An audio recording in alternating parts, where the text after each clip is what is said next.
साथियों, सफल प्रकल्प ही काफी नहीं होते। इसके साथ साथ किसानों को उस बड़े और व्यापक मार्केट का लाभ भी मिलना चाहिए जो हमारा देश दुनिया के बड़े बाजार हमारे किसानों को उपलब्ध कराते हैं। इसलिए विकल्प के माध्यम से किसानों को सशक्त करने का रास्ता अपनाया गया है। किसान हित में किए गए कृषि सुधार ऐसे ही विकल्प किसान को देते हैं। अगर किसान को कोई ऐसा खरीदार मिल जाए जो सीधा खेत से उपज उठाए, जो ट्रांसपोर्ट से लेकर लॉजिस्टिक के हर प्रबंध करे और बेहतर कीमत दे, तो क्या किसान को अपनी उपज उसे बेचने की आजादी मिलनी चाहिए कि नहीं मिलनी चाहिए? भारत के कृषि उत्पाद पूरी दुनिया में मशहूर है। क्या किसान की इस बड़े मार्केट और ज्यादा दाम तक किसान की पहुंच होनी चाहिए कि नहीं होनी चाहिए? अगर कोई पुराने सिस्टम से ही लेन देन को ठीक समझता है तो उस पर भी इस कानून में कहां कोई रोक लगाई है भाई? साथियों, नए कृषि सुधारों से किसानों को नए विकल्प और नए कानूनी संरक्षण ही तो दिए गए हैं। पहले तो मंडी के बाहर हुए लेन देन ही गैर कानूनी माने जाते थे। ऐसे में छोटे किसानों के साथ अक्सर धोखा होता था, विवाद होते थे, क्योंकि छोटा किसान तो मंडी पहुंच ही नहीं पाता था। अब ऐसा नहीं है। अब छोटे से छोटा किसान भी मंडी से बाहर हुए हर सौदे को लेकर कानूनी कार्यवाही कर सकता है। यानी किसान को अब नए विकल्प भी मिले हैं और छल से, धोखे से उसे बचाने के लिए कानूनी संरक्षण भी मिला है। किसानों को प्रकल्प के साथ ही नए विकल्प देने से ही हमारे कृषि क्षेत्र का कायाकल्प हो सकता है। सरकार की तरफ से प्रकल्प, किसान के लिए विकल्प और दोनों साथ साथ चले तभी देश का कायाकल्प होता है। साथियों, सरकारें नीतियां बनाती हैं, कानून कायदे बनाते हैं। नीतियां और कानूनों को समर्थन भी मिलता है तो कुछ सवाल भी स्वाभाविक ही है। ये लोकतंत्र का हिस्सा है और भारत में ये जीवंत परंपरा रही है। लेकिन पिछले कुछ समय से एक अलग ही ट्रेंड देश में देखने को मिल रहा है। काशी के आप सभी जागरूक साथियों ने भी ये जरूर अनुभव किया होगा। पहले होता यह था कि सरकार का कोई फैसला अगर किसी को पसंद नहीं आता था तो उसका विरोध होता था। लेकिन बीते कुछ समय से हम एक नया ट्रेंड देख रहे हैं। हम अब देख रहे हैं कि अब विरोध का आधार फैसला नहीं, बल्कि भ्रम फैलाकर, आशंकाएं फैलाकर फिर तो भविष्य में ऐसा होगा, फिर तो भविष्य में ऐसा होगा, अब तो ये होने वाला है, उसको आधार बनाया जा रहा है। अपप्रचार किया जाता है कि भाई फैसला तो ठीक है, लेकिन पता नहीं इससे आगे चलकर क्या क्या होगा, और फिर कहते हैं ऐसा होगा। जो अभी हुआ ही नहीं है, जो कभी होगा ही नहीं, उसको लेकर समाज में भ्रम फैलाया जाता है। ऐतिहासिक कृषि सुधारों के मामले में भी जानबूझकर यही खेल खेला जा रहा है। हमें याद रखना है, ये वही लोग हैं जिन्होंने दशकों तक किसानों के साथ लगातार छल किया है। अब जैसे एमएसपी तो घोषित होता था, लेकिन एमएसपी पर खरीद बहुत कम की जाती थी। घोषणाएं होती थी, खरीद नहीं होती थी। सालों तक एमएसपी को लेकर छल किया गया। किसानों के नाम पर बड़े बड़े कर्ज माफी के पैकेज घोषित किए जाते थे, लेकिन छोटे और सीमांत किसानों तक ये पहुंचते ही नहीं थे। यानी कर्ज माफी को लेकर भी छल किया गया। किसानों के नाम पर बड़ी बड़ी योजनाएं घोषित होती थी, लेकिन वो खुद मानते थे कि 1 रुपये में से सिर्फ 15 पैसे ही किसान तक पहुंचते हैं। यानी योजनाओं के नाम पर छल, किसानों के नाम पर खाद पर बहुत बड़ी सब्सिडी दी गई, लेकिन ये फर्टिलाइजर खेत से ज्यादा काला बाजारियों के पास पहुंच जाता था। यानी यूरिया खाद के नाम पर भी छल।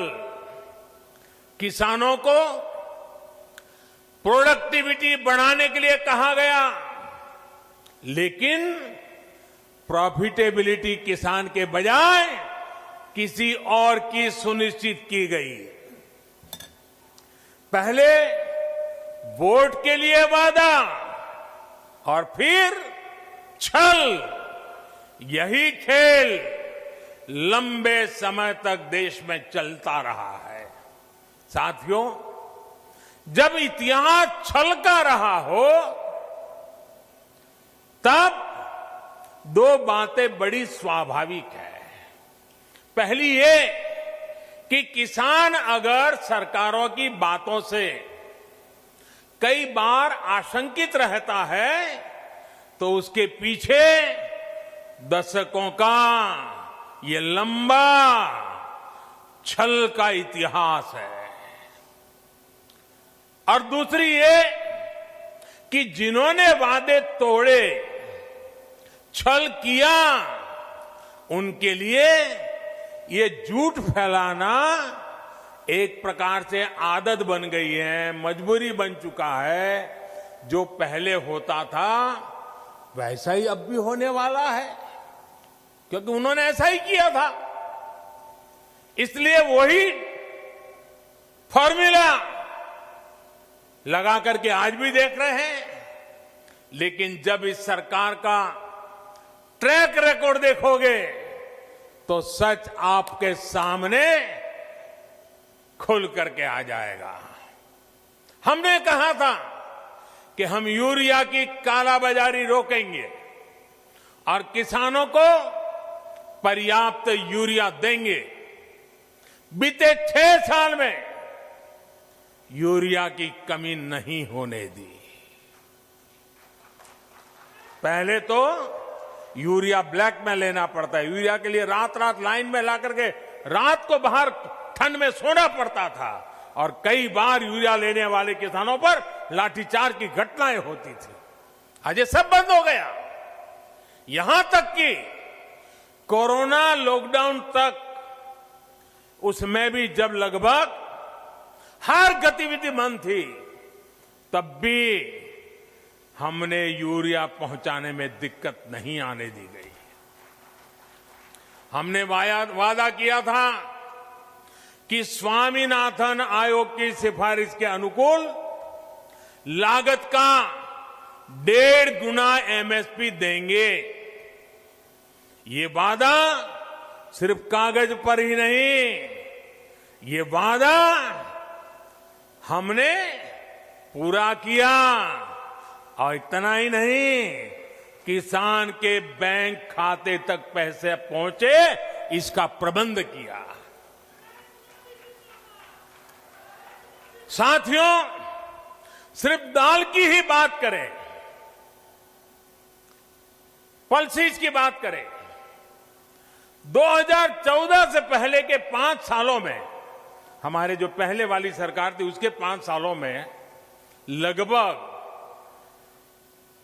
650 करोड़ रुपए की ही दाल किसान से खरीदी गई थी। कितनी? 650 करोड़। कितना भैया? जरा बताइए, पूरे देश में कितना? 650 करोड़। लेकिन हमने 5 साल में क्या किया आकर के? हमारे 5 सालों में हमने लगभग 49,000 करोड़, 49,000 करोड़, यानी करीब करीब 50,000 करोड़ रुपए की दालें एमएसपी पर खरीदी है। यानी लगभग 75 गुना बढ़ोतरी। कहां 650 करोड़ और कहां करीब करीब 50,000 करोड़। 2014 से पहले के 5 सालों में, उनकी आखिरी सरकार की मैं बात कर रहा हूं, 5 सालों में पहले की सरकार ने 2 लाख करोड़ रुपए का धान खरीदा था पूरे देश में, 2 लाख करोड़ का एमएसपी पर। लेकिन हमने हमारे 5 साल में धान के लिए 5 लाख करोड़ रुपए एमएसपी के रूप में किसानों तक हमने पहुंचा दिए हैं साथियों। यानी लगभग 2.5 गुना ज्यादा पैसा किसान के पास पहुंचा है। 2014 से पहले के 5 सालों में गेहूं की खरीद पर 1.5 लाख करोड़ रुपए के आसपास ही किसानों को मिला। 1.5 लाख करोड़ उनकी सरकार के 5 साल। हमने 5 साल में गेहूं पर 3 लाख करोड़ रुपए किसानों को एमएसपी का मिल चुका है, यानी लगभग 2 गुना। अब आप ही बताइए कि अगर मंडियां और एमएसपी को ही हटाना था तो इतनी बड़ी हम ताकत क्यों देते भाई? हम इन पर इतना निवेश ही क्यों करते? हमारी सरकार तो मंडियों को और आधुनिक बनाने के लिए, मजबूत बनाने के लिए करोड़ों रुपए खर्च कर रही है। भाइयों और बहनों, आपको याद रखना है, यही लोग हैं जो पीएम किसान सम्मान निधि को लेकर ये लोग हर गली मोहल्ले में, हर प्रेस कॉन्फ्रेंस में, हर ट्विटर में सवाल उठाते थे। ये लोग अफवाह फैलाते थे, ये मोदी है, ये चुनाव है ना, इसलिए ये किसान सम्मान निधि लेके आया है, ये 2,000 रुपया एक बार दे देगा, दोबारा कभी नहीं देगा। दूसरा झूठ चलाया कि ये 2,000 अभी दे रहा है, लेकिन चुनाव पूरा हो गया या तब ब्याज समेत वापस ले लेगा। आप हैरान हो जाएंगे, एक राज्य में तो इतना झूठ फैलाया कि किसानों ने कहा भी हमें 2000 रुपये नहीं चाहिए, यहां तक झूठ फैलाया। कुछ राज्य ऐसे भी हैं, एक राज्य जो किसान के नाम से बातें कर रहे हैं, उन्होंने तो प्रधानमंत्री किसान सम्मान निधि योजना को अपने राज्य में लागू ही नहीं होने दिया, क्योंकि अगर ये पैसा किसानों के पास पहुंच गया और कहीं मोदी का जय जयकार हो गया तो फिर तो हमारी राजनीति खत्म हो जाएगी। किसानों के जेब में पैसा नहीं जाने दिया। मैं उन राज्य के किसानों से कहना चाहता हूं, आने वाले समय में जब भी हमारी सरकार बनेगी, ये पैसा भी मैं वहां के किसानों को दे के रहूंगा।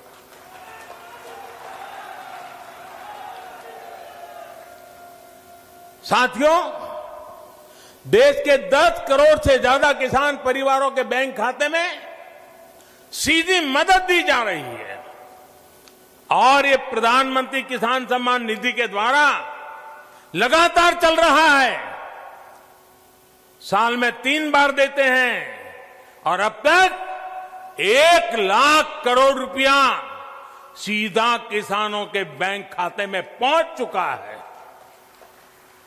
साथियों, हमने वादा किया था कि किसानों के लिए पेंशन योजना बनाएंगे। आज पीएम किसान मानधन योजना लागू है और बहुत कम समय में ही 21 लाख किसान परिवार इसमें जुड़ भी चुके हैं। भाइयों और बहनों, वादों को जमीन पर उतारने के इसी ट्रैक रिकॉर्ड के बल पर किसानों के हित में नए कृषि सुधार कानून लाए गए हैं। किसानों को न्याय दिलाने में ये कितने काम आ रहे हैं, ये आए दिन हम जरूर देखेंगे, अनुभव करेंगे और मुझे विश्वास है मीडिया में भी इसकी सकारात्मक चर्चाएं होगी और हमें देखने भी मिलेगा, पढ़ने को भी मिलेगा। मुझे एहसास है कि दशकों का छलावा किसानों को आशंकित करता है। किसानों का दोष नहीं है, लेकिन मैं देशवासियों को कहना चाहता हूं, मैं मेरे किसान भाई बहनों को कहना चाहता हूं और मां गंगा के घाट पर से कहना चाहता हूं, काशी जैसी पवित्र नगरी से कह रहा हूं, अब छल से नहीं, गंगा जल जैसी पवित्र नीयत के साथ काम किया जा रहा है। भाइयों और बहनों, आशंकाओं के आधार पर भ्रम फैलाने वालों की सच्चाई लगातार देश के सामने आ रही है। जब एक विषय पर इनका झूठ किसान समझ जाते हैं तो ये दूसरे विषय पर झूठ फैलाने लग जाते हैं। 24/7 उनका यही काम है। देश के किसान इस बात को भली भांति समझते हैं। जिन किसान परिवारों की अभी भी कुछ चिंताएं हैं, कुछ सवाल है, तो उनका जवाब भी सरकार निरंतर दे रही है, समाधान करने का भरपूर प्रयास कर रही है। मां अन्नपूर्णा के आशीर्वाद से हमारा अन्नदाता आत्मनिर्भर भारत की अगुवाई करेगा। मुझे विश्वास है आज जिन किसानों को कृषि सुधारों पर कुछ शंकाएं हैं, वो भी भविष्य में इन कृषि सुधारों का लाभ उठाकर अपनी आय बढ़ाएंगे, ये मेरा पक्का विश्वास है। अंत में फिर एक बार आप सभी को इस आधुनिक हाईवे के लिए मैं बहुत बहुत बधाई देता हूं। काशी का रूप और स्वरूप यूं ही भव्य बनता रहे, इसके लिए हमारे प्रयास निरंतर चलते रहेंगे। अभी मेरे बनारस में और भी कार्यक्रम हैं, यहां भी कई विषयों पर विस्तार से बात करूंगा। कोरोना के कारण इस बार मुझे आने में थोड़ा विलंब हुआ, लेकिन आज आपके दर्शन हो गए, मुझे नई ऊर्जा मिल गई, आपके आशीर्वाद मिल गए, काम करने की नई ताकत मिल गई। आप इतनी बड़ी मात्रा में आकर के आशीर्वाद दे रहे हैं, यही मेरी ऊर्जा है, यही मेरे लिए आशीर्वाद है। मैं आपका बहुत बहुत आभारी हूं। मेरे साथ दोनों मुट्ठी बंद करके पूरी ताकत से बोलिए, भारत माता की, भारत माता की, भारत माता की, भारत माता की। बहुत बहुत धन्यवाद।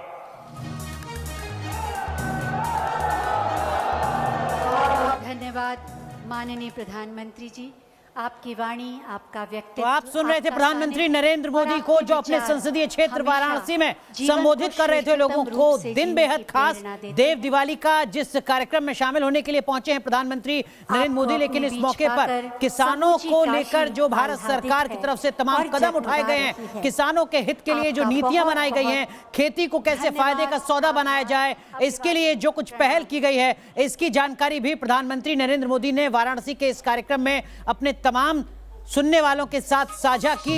ये समझना भी बेहद जरूरी है कि क्योंकि इसी कृषि कानून के विरोध में अलग अलग जगहों पर विरोध प्रदर्शन देखा जा रहा है, लिहाजा प्रधानमंत्री नरेंद्र मोदी की तरफ से सफाई दी गई। बताया गया कि दरअसल में सरकार की मंशा, सरकार की कोशिश ये कतई नहीं है कि किसानों को नुकसान पहुंचाया जाए।